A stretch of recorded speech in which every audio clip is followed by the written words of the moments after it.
원룡청량연구소 대표 박지민입니다.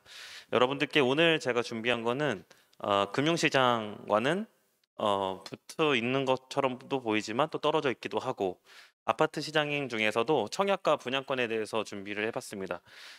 그래도 자산 가치가 싸면 한 번쯤은 돌아봐도 되는 시장이라고 생각하기 때문에 물론 금융 쪽에 더 많은 관심이 있으시겠지만 내 집 마련 이외에도 자녀분들 또는 가족분들, 그다음 투자로서도 분양권을 접근하실 분들한테는 나쁘지 않은 어떤 타이밍이 오는 것을 포착한다. 이런 개념으로 봐주시면 좋을 것 같습니다. 목차는 두 가지로 준비했습니다.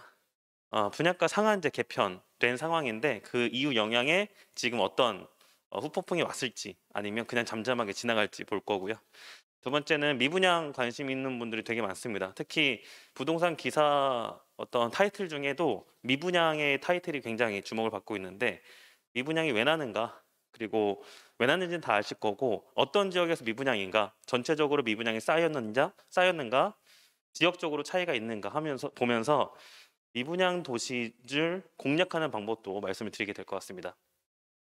우선 전년도 아파트 거래량이 올해 비교해서 절반 이하로 떨어졌어요. 즉 거래량이 바닥이면 과대 낙폭이 더 심하게 나올 수도 있습니다. 요즘 거래 그래프가요 거꾸로 된 U자 형태로 형성이 되면서 더 좀 불안감도 있기도 한데 그 영향 중에 하나가 이제 거래량 감소도 있는 거고 이 바닥을 확인한다라고 하는 것은 이 부동산 분석하는 분들 사이에서도 바닥쯤에 거래량이 많이 나오면 그때가 하방이다 이렇게도 보고 있기도 하거든요. 그래서 부동산을 주로 보는 제 입장에서도 이 가격대에 얼마나 많은 거래량이 나올 건가 그게 주목되는 상황이고요. 근데 거래가 잘 안 되는 이유는 세금 때문에도 아주 크고요. 지금 불안한 심리 때문에 다 아시는 금리 때문에도 있습니다. 서울은 분양가 상한제라는 지역인데요. 실은 공공택지는 분양가 상한이 이미 돼 있는 상태입니다. 말 그대로 분양가를 적정 가격 이상으로 못 올린다는 것인데 왜 이런 얘기가 나왔냐면요. 실제 시세하고 분양가하고 괴리감이 커서 이제 분양가를 더 높여서 사업성을 높인다. 이 사업성은 금융기관도 사업성이 될 수도 있고 사업 시행자나 조합원들한테도 그런 기회가 될 수 있지만 실상은 분양가가 크게 많이 안 높아져요. 즉 서울의 전 지역이 대부분이 분양가 상한제 지역인데 분양가가 많이 안 높아집니다. 예를 든 게 최대 4% 폭이다. 그러면 작년까지는 8억 정도에 분양했던 거가 4% 더하면 3,200만 원 정도밖에 안 되잖아요.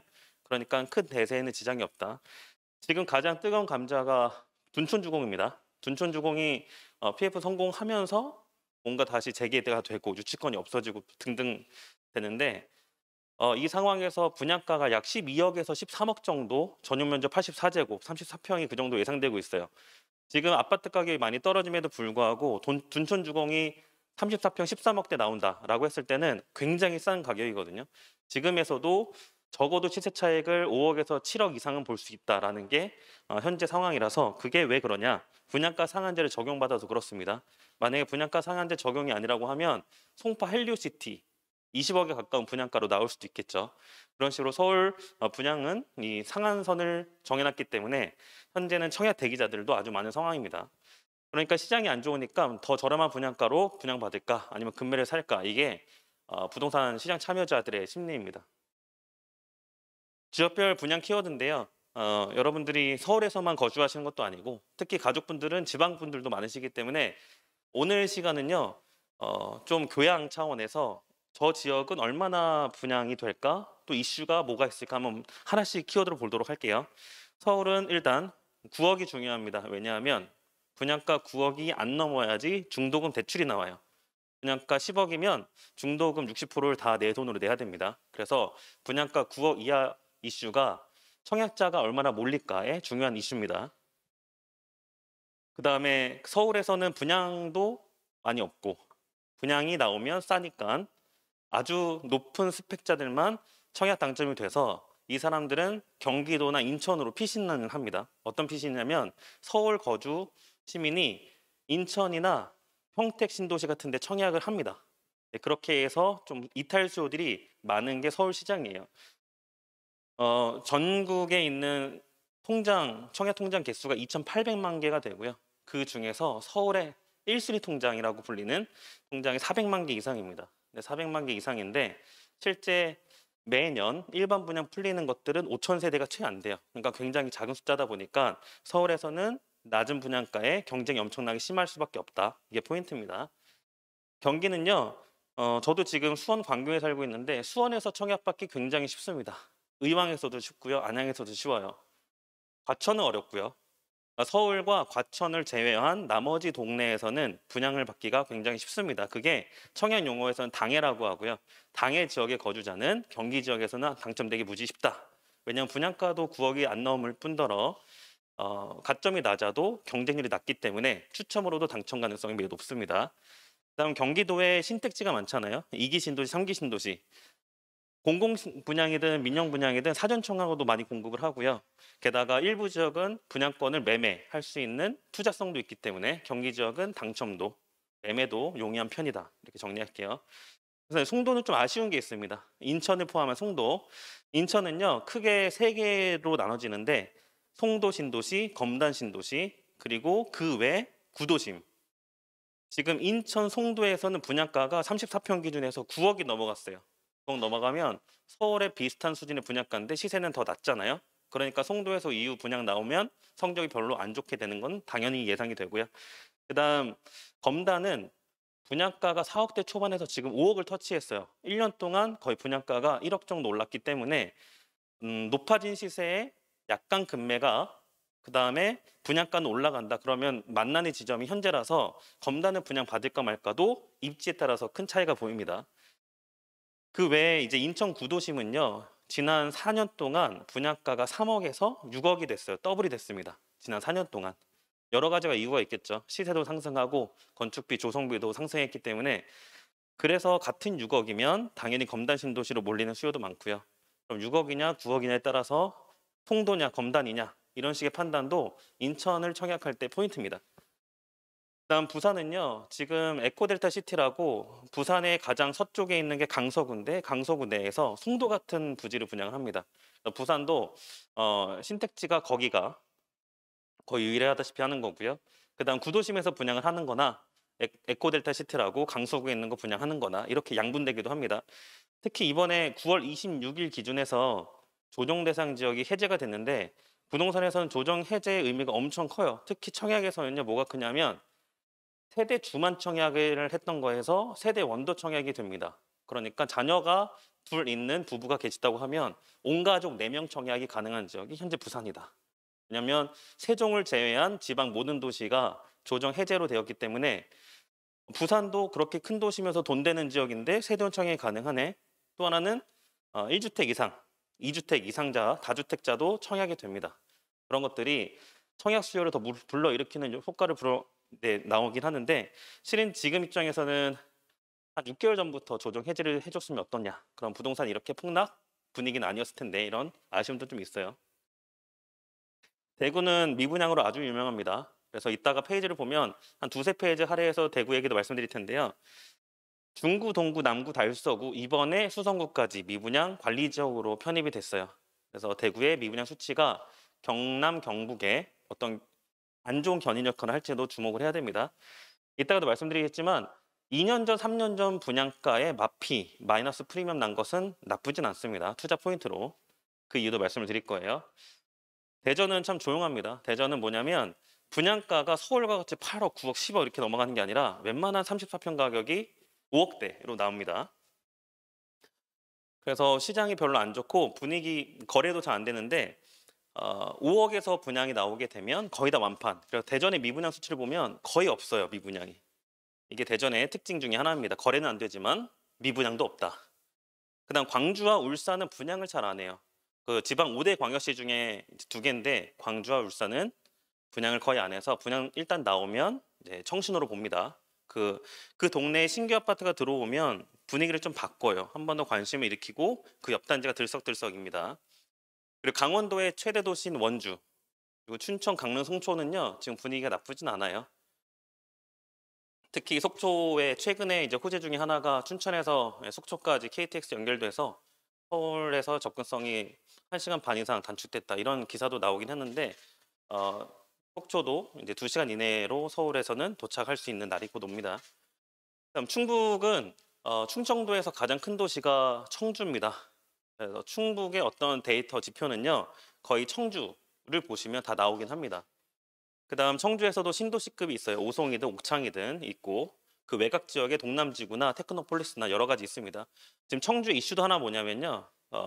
이렇게 보시는 게 좋습니다. 34평 아파트가 4억이에요. 근데 이 4억은 2년 전에도 4억이었고요. 3년 전에도 4억이었습니다. 4억은 안 넘어요. 이게 어떤 기준을 잡은 것도 있는데 그게 장단점이 있어요.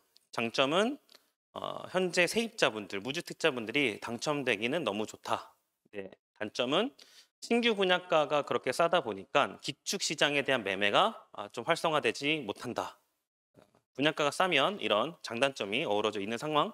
그래서 충북에 있는 청주에서는 신축 아파트, 아주 좋은 아파트를 저렴하게 살 수 있는 그런 기회도 되는 거죠. 그다음 충남은요. 천안이 청주와는 다르게 분양가가 1년 동안 1억이 상승했어요. 1년 동안 1억. 그러니까 미분양도 좀 나오고 대신에 좋은 신호 중에 하나는 부산과 마찬가지로 조정이 해제되었다. 청주와 천안 모두 다 조정 대상 지역이 있는데 다 해제가 되면서 새로운 신규 수요는 이제 불러일으킨 상태다라는 거. 전북에서는 익산이 좀 특이한 상황인데요. 여기는 6개월 만에 분양가 8천만 원이나 올랐습니다. 그럼에도 불구하고 완판이 되었고 미분양도 거의 없는 상태가 전북. 그에 반해서 전남은 미분양이 좀 아주 많아요. 그래서 지금 미분양 지역이 많다라고 하는데 실제로 그중 하나가 전남 지역이 대다수를 차지하고 있기 때문에 예를 들어서 투자 포인트로 삼는다 안 할 지역이 투자를 안 할 지역이 전남 여러 지역 중에 하나죠. 그다음에 경상도 중에 경북과 경남 분위기도 많이 다릅니다. 경북은 미분양도 많고 지표가 별로인데 반해서 경남은 나쁘지 않습니다. 특히 경남에서 최대 도시가 부산 외에 되게 많아요. 김해도 있고 창원도 있고 창원은 분위기도 좋고요. 분양이 되면 시세보다 훨씬 낮은 분양가라서 당첨도 되면 시세 차익도 없고 매매 제한도 없기 때문에 분양권 투자성도 괜찮습니다. 지금 지역마다 어떤 그래프에 나와 있는 상황이 다를 텐데 저 꺾인 그래프는요. 2010년도 기준에서 더 내려가냐 올라가냐 이제 그런 기준도 같이 보시면 좋고 이거는 청약 포인트입니다. 1, 2번 구간에 있다고 하면 당연히 청약을 하면 안 되겠죠. 3, 4번 구간에 있으면 청약을 해도 됩니다. 우선은 청약이 안 되는 동네, 하면 안 되는 동네는 강북구 수유동 이런 데는요. 서울인데 분양가 상한제가 아니라서 분양가를 시세만큼 높일 수가 있어요. 시세도 10억인데 분양가는 11억이에요. 그러니까 시세보다 높거나 같은 가격에 분양하게 되면 계속 미달내면서 청약홈을 통해 무순위 청약을 할 수밖에 없는 그런 상황이에요. 그다음에 지방 소도시나 일부 재정비 구역들, 사업성 때문에 일반 분양가를 높여야 되는 구역들인 1번 구간에 있고요. 2번 구간은 애석하게도 송도입니다. 송도 같은 경우는 분양가가 9억인데 시세가 11억, 13억 가다가 지금 9억 이하까지 거래가 돼서 애매한 구간에 있는 게 2번에 있다. 그 다음에 3번은 괜찮죠. 이때는 고민이 됩니다. 떨어진 가격보다 조금 더 싸면 청약 수요가 덜 일으키고요. 당연한 얘기긴 하죠. 떨어진 가격보다 더 낮아야지만 청약이 완판됩니다. 그 대표적인 사례가 저는 보통 여러 가지 지표를 보잖아요. 청약에선 제가 보는 지표가 한 단지에 청약하는 통장 수입니다. 통장 개수. 이게 숫자의 좀 통계 역설인데 10세대를 분양하는데 100명이 참가하면 10대 1이잖아요. 근데 100세대를 분양하는데 100명이 참가하면 1대 1이에요. 그래서 몇 대 몇 경쟁률 최고를 보였다라고 하는 것은 실제로는 그 모수를 봐야 됩니다. 몇 세대를 분양하는지. 그거에 따라서 청약 통장 사용 수가 많으면 훨씬 더 경쟁이 높아지는 거죠. 세종 같은 지역도요. 두 세대를 뽑는데 막 4천 명 지원하잖아요. 그럼 2,000대 1 나오는 겁니다. 네, 이런 상황들이 숫자에서는 역설적인 부분이라서 주의를 해야 될 부분이고요. 3번의 구간에 있는 건 현재 공공택지. 공공택지는 신도시입니다. 신도시.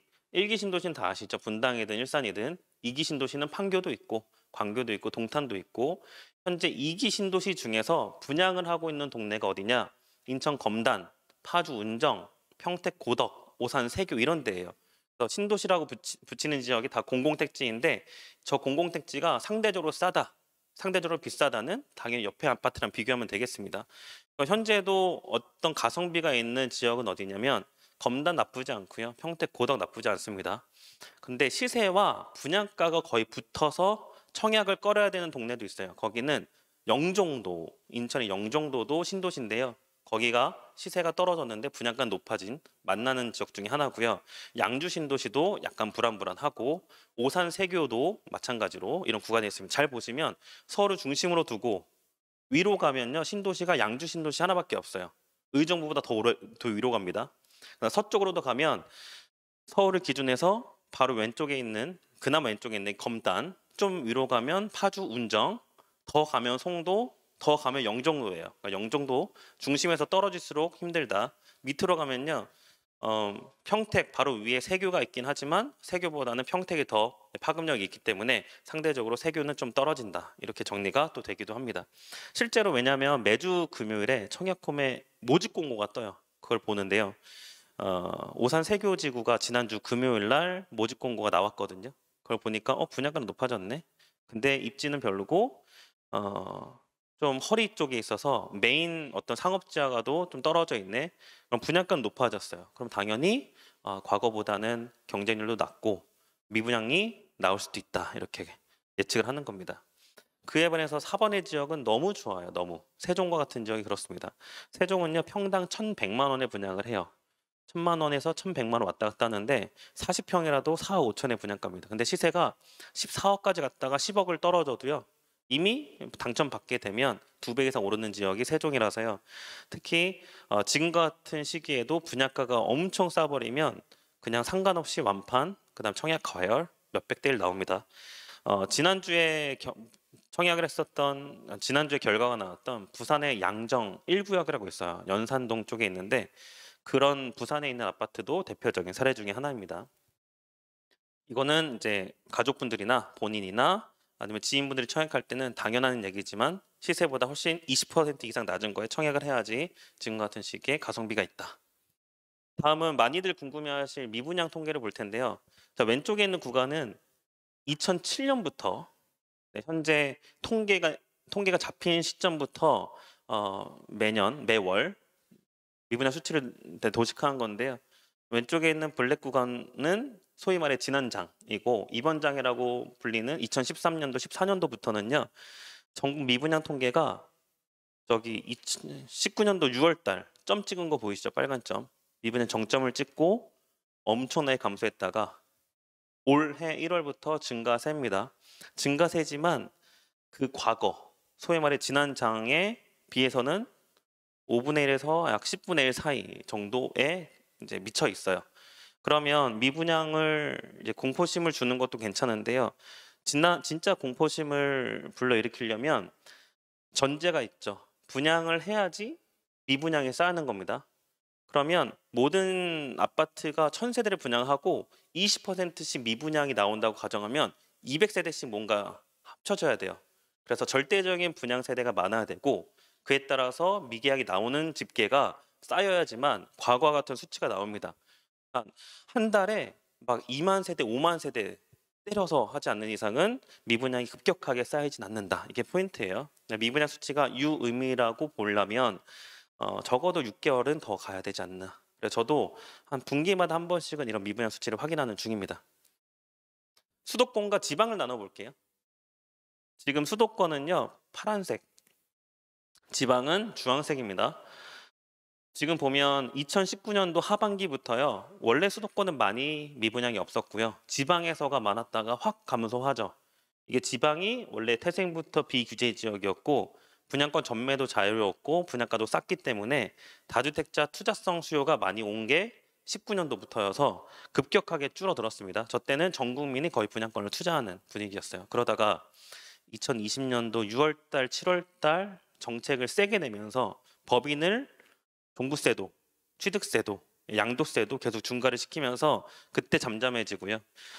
저 파란색 그래프 보면 수도권이잖아요. 머리를 약간 들려고 하는데 아주 미세하게 상승했고 지방이 조금 상승했습니다. 근데 저 지방에서도 지역마다 차이가 나는데 한번 볼게요. 그 전에 서울 미분양은 아주 양호하죠. 4,000개 이상도 있다가 중간에 1번, 2번 시점에나 있는데 저렇게 700개씩 있다는 시점 왜 그럴까? 저만큼 쌓였다는 것은 그 직전 달이나 직진 전 달에 분명히 분양을 했고 계약률이 낮았다는 겁니다. 그럼 1번 시기에 어떤 분양이 있었냐면요. 이편한 세상 광진 그랜드파크라고 광진구에 시세보다 2억 비싸게 분양을 해요. 그러니까 당연히 계약률이 낮은 거죠. 그럼에도 불구하고 다시 앞에서 보면 계약이 되니까 미분양 수치가 떨어집니다. 2달, 3달 만에 가격도 많이 오르고 그에 따라 상대적으로 싸 보이니까 계약을 막 하는 그것 때문에 미분양 수치도 낮아진 거죠. 근데 최근에 그러면 저 719개 쌓인 건 뭘까요? 잘 보시면 잘 익숙하죠. 서울에 살지만 서울에 없는 듯한 어떤 단어들이 막 보이지 않습니까? 트레뷰, 센타시아. 우리가 알고 있는 이제 1금 브랜드가 아니라 규모가 100세대, 적은 세대 이런 규모가 많고 분양가 상한제도 적용받지 않는 분양이라서 미분양이 쌓이는 편이었죠. 아주 일부가 쌓였다. 그게 700개 선에 있다. 그다음 경기도 볼게요. 경기도. 경기도에서도 급격하게 미분양이 감소하다가 2019년도 중반쯤에 8,500개가 쌓였습니다. 그러면 경기도 전체 통계잖아요. 저는 그래서 이 통계 허점을 보기 위해 각 도청 또는 경기도시에서 미분양 수치를 별도로 봅니다. 이때 무슨 일이 있었냐면 평택을 많이 분양했어요. 평택 고덕신도시 초기 분양 때 엄청 분양했고요. 원래는 분양권 매매 그래서 투자 수요, 투기 수요가 있어야 되는데 이때 분양했던 것은 전매가 불가능했던 시기에도 분양했기 때문에 그런 좀 악조건도 같이 겹쳤죠. 즉 평택 미분양이 전체 경기도의 미분양을 견인했다. 다시 보면 경기도의 저 8,500개 미분양 수치는 전부 다 평택이다. 그럼 다른 도시는 괜찮다고 해석을 하면 되는 거죠. 실제로 경기도의 그 갭투자 시기가 2018년도였는데 평택은 입주가 더 많다 보니까 19년, 1년이 미뤄졌었어요. 같은 지역임에도 불구하고 도시마다 투자 시기도 다르고요. 투자하지 말아야 되는 시기도 다 다른 거 좀 미시적으로 들여다봐야 됩니다. 이번에 앞에서 다시 보면요. 최근에 3,000개 이상의 미분양이 쌓였잖아요. 그럼 여기 어딜까? 어딜까 봐야 되잖아요. 이번 달에 미분양 관리 지역이 나왔습니다. 이렇게요. 안성과 양주. 저 남쪽 끝하고 저 북쪽 끝. 그러니까 중심은 문제 없다. 이렇게 보시면 되는 거죠. 물론 개별 기축은 떨어져도요. 이제 분양과 관련된 청약 이런 수요들은 아직 여전하다. 이렇게 해석을 해도 됩니다. 밑에는 지방인데요. 대구 할 때 다시 볼 겁니다. 다음에 인천입니다. 인천도요. 2019년도 상반기에 갑자기 미분양이 3,000개대로 올라가죠. 이거 그러면 어떤 아파트를 분양했을까요? 이 시기에 검단을 분양했습니다. 검단. 경기도의 평택이 경기도 전체 미분양을 끌었던 것처럼 인천도 검단 신도시 분양을 한 번에 분양했기 때문에 견인이 된 거죠. 그 다음 최근에 1,200개 정도 미분양이 쌓인 거. 그러니까 인천에 300만 인구 중에 1,000개가 지금 미분양이란 얘기입니다. 어디냐면 이런 데죠. 방금 말씀드렸던 송도 있잖아요. 송도도 9억이 넘어가면 대출이 안 나오고 올 현금을 투입해야 되니까 실거 추정을 강조한다지만 이제 투자성이 안 나오는 거죠. 게다가 분양 세대 규모가 100세대급 전후, 막 150세대급, 80세대급. 그럼 당연히 고분양가의 B 브랜드의 규모도 작다 보니까 계약이 저조한 겁니다. 최근에 1,000개 이상의 인천 미분양은 이런 송도에서 주로 나왔다. 또는 외곽지다. 이제 대구로 넘어갑니다. 대구가 작년 말까지는 2,000개 전후로 유지를 하다가 올해 들어서 급격하게 상승해서 8월 달 기준에서는 8,300개. 지금 10월이지만 이게 최근 통계예요. 대구가 통계를 좀 늦게 냅니다.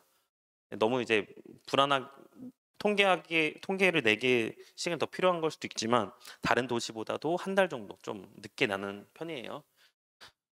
수성구가 10월 달부터 미분양 관리 지역으로, 그래서 대구 내에서는 5개 구가 현재 미분양 관리 지역이 됐고요. 빨간색 박스 표시로 쳐놓은 게 중구, 동구, 남구, 달서구. 시기가 언제부터 미분양이 쌓였는지 또 확인도 가능하신 거죠. 대구가 분양이 엄청 많았고 그에 따라서 입주 물량이 엄청납니다. 지금 보면 2022년도, 그 다음에 내년도 반기마다 15,000개씩 입주를 합니다. 엄청난 수치예요. 또 24년도 가니까 거의 2만 세대, 25년도 가니까 또 1만 세대. 지금 계속 분양을 하면 계속 쌓아가겠죠. 근데 대구에서는요, 포인트가 하나 있습니다. 어떤 포인트냐면 이렇게 볼게요. 숫자가 잘 안 보이시니까 3년 전, 2년 전에 분양했던 5억짜리가 인근에서 분양을 하잖아요. 6억이에요. 당연히 6억에 분양 안 받죠. 현재 3년 전에 분양했던 게 입주를 하잖아요. 5억에 분양했던 게 마이너스가 나오고 있어요. 마이너스 3천, 4천. 그럼 4억, 6천, 7천에 살 수 있다는 얘기죠. 그래서 대구 같은 미분양, 그다음에 무서운 공포심이 좀 있는 지역은요. 2년, 3년 전에 더 싼 분양가에서 더 내려가는 거를 당연히 사는 게 분양받는 것보다 낫다 보니까 이런 공포심에서는 소유자한테는 되게 미안하고 되게 좀 그렇지만 입주장에 현재 그리고 내년 상반기까지 사는 게 가장 싸게 사는 시점이에요. 왜냐하면 그때는 대구도 그 비조정 대상 지역이었고 분양권 전매가 자유로웠고 2개, 3개 분양권을 매수하면서 갭 투자해야지 나중에 분양권 팔고 사고 돈 벌어야지 이런 수요들이 2, 3년 전에 많았기 때문에 이런 사람들이 던지는 매물들이 소위 지금 나오는 거죠. 입주장에. 그래서 대구 같은 지역은 입주장 2년, 3년 전에 분양했던 현재 입주하는 동안에 사는 게 가장 싸다. 다음 경상도 볼게요. 경북과 경남을 같이 볼 텐데 지금 미분양 수치가 비슷하게 올라오고 비슷하게 내려가다가 최근 들어서 방향성이 틀어졌습니다. 지금 파란색 그래프가 경북, 주황색 그래프가 경남이에요. 경남 미분양 수치는 아주 작고요. 경북이 6천 개 이상 현재 나와 있어요. 그럼 경북 중에서도 미분양이 많은 동네가 있을 거잖아요. 어디냐면 포항입니다. 포항. 포항이 최근 1년 동안 10개 이상을 분양하면서 게다가 분양가가 계속 높아지죠.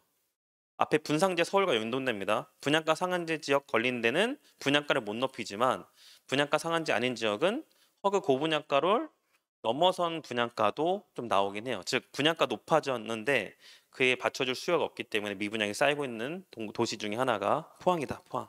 그 다음에 경주도 있다. 즉 포항과 경주가 경상북도의 미분양 대부분을 차지합니다. 그럼 나머지 경북 도시는 문제가 없을 수도 나중에 문제가 있을 수도 있죠. 이렇게도 한번 생각하시면 좋아요. 경산에서 분양하면 미분양이 잘 안 날 거예요. 근데 경산은 대구 우측에 있어요. 경산 미분양 수치가 별로라고 해도 떨어지는 상태라고 해도 대구 때문에 영향을 받을 수 있겠죠. 그런 식으로 지역별로 포항 옆에 있는 도시에 살고 있다. 포항의 수요를 끌어당겨지는 효과도 있을 수 있는 거죠. 그다음 전라북도와 전라남도를 보겠습니다. 수치가 연동되다가 또 갈리죠. 아까 경북과 경남처럼. 그러면 미분양 수치는 낮은 데는 전북, 미분양 수치가 높은 주황색은 전남. 2,500개 갈렸습니다. 그럼 전남 중에서도 어떤 도시가 많은지 봐야 되겠습니다. 보시면 저도 되게 생소한 동네인데요. 장성, 화순, 무안, 해남, 영광, 고흥, 남악지구, 순천, 장흥, 구례 이런 데예요. 그러니까 보통 알고 있는 전남의 대표 도시, 광역시가 있는 광주나 아니면 여수, 순천 이쪽뿐만 아니라 그 외 군 단위에서도 분양을 굉장히 많이 했습니다. 그러다 보니까 미분양이 전남에서 좀 쌓여 있는 상태다. 그럼 나머지 동네는요. 이렇게 미분양이 많이 없기 때문에 같은 그래프로 퉁칩니다. 부산과 광주, 대전, 울산, 강원, 충북, 충남은요. 각 도시마다 2,000개 이하의 미분양을 기록하고 있어요. 그렇게 유의미한 수치는 아니다라고 파악이 된 거죠. 정리하면 미분양이 드러나고 있다고 하는데 서울 아니고 경기 아니고 인천의 아주 일부 지역인 거고 경상도에서도 경북이고 전라도에서도 전남이고 대구다 이렇게 정리가 되는 거죠. 그래서 이 정도 수치를 현재 기억을 하고 관심이 있다 또는 분양권이나 아파트 투자해볼까 라고 하면 이런 미분양 통계를 주로 견인하는 동네 위주로 보시는 것도 매우 좋습니다. 벌써 이제 마지막 페이지인데요. 현재 미분양 결국에는 3개 동네다. 대구와 전남, 경북이다. 청약하는 게 나을까? 매수하는 게 나을까? 당연히 예를 들었던 대구 같은 현재 34평 6억 이상보다는 분양보다는 2년 3년 전에 분양했던 5억 이하에 매수하는 게 낫죠. 이런 이제 주객전도 되는 상황이 있는데 내가 만약에 특별 공급자예요. 다자녀, 신혼부부, 생애 최초, 부모님 모시고 사는 노부모다. 노부모 이런 특별 공급이 아까워서 청약을 쓴다. 다른 얘기인 거죠. 청약의 기회는요. 내 집 마련과 가성비 있는 아파트를 매수하는 데 있는 거고 청약이 가성비가 없다고 느껴지면 집을 사는 게 낫습니다. 그런 의사결정을 지금 위에 있는 지역에서도 분명히 해야 되는 거고요. 이거는 입주장 금매는요. 어느 지역에는 똑같습니다.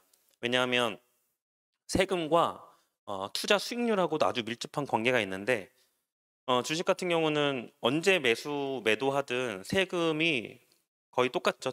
똑같다고 봐야 되나요? 근데 부동산은요, 아파트는 무조건 2년 이상 보유해야지만 세율이 떨어집니다. 그래서 큰맘 먹고 큰돈 쏴서 이제 집을 샀다고 하면요, 기본적으로 투자 기간이 2년인 거예요. 2년. 법인 투자가 아닌 이상은. 그럼 2년의 투자 수익률을 나눠야 되는 거잖아요. 매년. 그래야 이 수익률이 나오는데 그게 아니다라고 싶으면 아예 싸게 사서 묻어두는 역할로 가거나, 네, 그런 식으로 이제 투자 마인드 접근하셔야 됩니다. 입주장 금매는 이런 분들이 투자를 2년 하기 싫어요. 그 다음에 5억에, 예를 들어 5억의 분양가인데 비약적으로 마이너스 1억이 나서 4억에 살 수 있다고 해요. 이걸 고민하는 이유가 또 뭐냐면 전세가 2억이에요. 다시 5억짜리가 1억 마이너스 나서 4억에 살 수 있는데 전세가 2억입니다. 갭 투자를 얘기하는 거예요. 그러면 내가 묶여야 되는 돈이 2억. 게다가 기간은 2년. 이걸 해서 6억 7억 벌 수 있다고 하면 할 건데 그 계산이 안 나오게 되면 절대적인 싼 가격도 현재 실투자가 많이 들어간다고 하면 잘못된 의사결정일 수도 있다. 이런 상황들이 팔아야 되겠다라고 하면 그게 입주해서 더 싸게 나올 수 있다는 포인트입니다. 오늘 정리를 하면요. 어, 미분양 통계는 항상 분기별로, 네, 체크하는 게 좋고요. 살 거면 분양권을 입주할 때 더 싸게 살 수 있는 방법이 있고, 또 하나 청약보다는 매수가 나을 수 있다. 네, 이렇게 정리를 하면 좋겠습니다. 네, 예정된 시간보다 약간 빨리 끝난 것 같아요. 네, 맞습니다. 박지민 대표님께 혹시 질의사항 있으시면 손을 들어주시길 바랍니다. 네.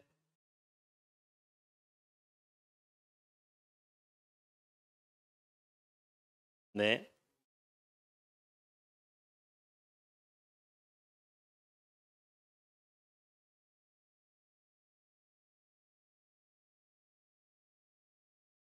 기본 2년인데요. 그것도 봐야 되는 게 있습니다. 예를 들어서 지금 사면 2022년도 10월이잖아요. 그 다음에 매수하고 전세를 맞춘다고 하면 2023년도 1월일 거예요. 그럼 이때 엑시스를 할 수 있냐는요. 앞에 대구의 입주 물량을 보면 그 만료도 2년이잖아요. 2025년 1월 달에 그 전후로 그 동네에 얼마나 많은 입주가 있느냐도 굉장히 중요합니다. 입주가 많으면 역전세가 나겠죠. 입주가 없으면 전세가가 올라가서 재계약하고 갭이 작아지면서 투자자가 올 가능성이 있어요. 그런데 대구 같은 경우는 2025년 물량이 그래도 꽤 있죠. 2024년도 하반기부터 봐야 됩니다. 꽤 몰려 있어서 예를 들어서 투자 기간을 2년으로 잡는다고 하면 생각보다 원하는 가격에 못 팔 수도 있고, 그래서 요즘 개인의 명의로 투자하려면 계약갱신권까지 사용 가능 여부를 두고 4년, 최대 4년을 봐야 됩니다. 근데 또 4년에 입주할 물량은 지금 안 나오잖아요. 내년까지 청약할 물량을 보고 그 다음에 4년 후에는 입주 물량이 적겠다, 이런 판단도 할 수 있는데, 모든 것을 다 무적으로 만드는 방법은 뭐냐면요. 내가 그 지역에 살면서 그냥 깔고 사는 겁니다. 그러면 아주 싸게 사고요. 언제 팔아도 괜찮고 이걸 저금통으로도 활용할 수 있는데 KB 시세가 올라가면 KB 시세도 올라가고 분양가보다 더 높은 가격에 대출도 많이 나중에 받게 되면 소위 말해 시장이 좋을 때는 더 대출 받아서 다른 걸로 살 수 있는, 굳이 팔지 않고 수익을 안 봐도 대출로 또 활용할 수 있는 방법이 있습니다. 지금은 아예 싸게 사는 게 더 중요한 것 같습니다. 질문 감사합니다. 네.